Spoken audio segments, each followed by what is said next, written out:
साढ़े 1000 सबसक्राइबर पूरे हो गए ने जी। बहुत बहुत शुक्रिया ਜਿਹੜੇ ਸਾਡੇ ਨਾਲ ਚੱਲ ਰਹੇ ਨੇ ਤੇ ਜਿਹੜੇ ਸਾਡੇ ਨਾਲ ਨਵੇਂ ਅਟੈਚ ਹੋ ਰਹੇ ਨੇ। तमाम दोस्तों का बहुत बहुत शुक्रिया। बच्चे भी गए हुए सीगे जी अपनी नानी को मिलने वास्ते ते अज ही पहुँचे 8-10 दिन बाद।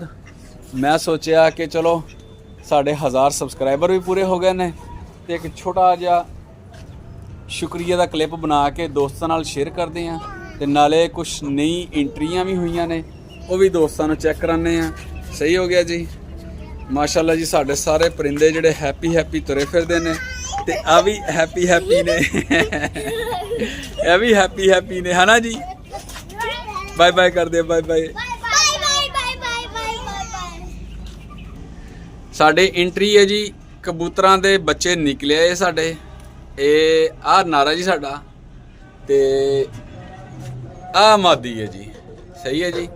इन्हां दे माशाल्लाह बच्चे 2 निकले है जी ते थल्ले वाली साइड ते छड़ दे बेटा छड़ दे।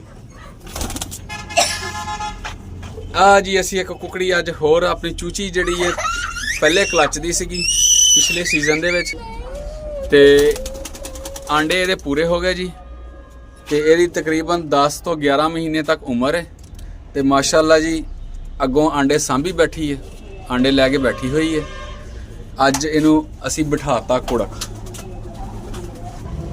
है जोड़ी है जी ते अल्लाह खैर करे जी। मच्छर का भी सीजन शुरू हो गया ਉਹਦੇ ਲਈ ਅਸੀਂ ਜਲੇਬੀ ਜਲੂਬੀ ਦਾ ਇੰਤਜ਼ਾਮ ਕਰੀਦਾ ਵਾ। ਹੁਣ ਇਹਨਾਂ ਨੂੰ ਰੱਖੀਏ ਜੀ ਵਾਪਸ ਇਹਨਾਂ ਦੀ ਟਿਕਾਣੇ ਤੇ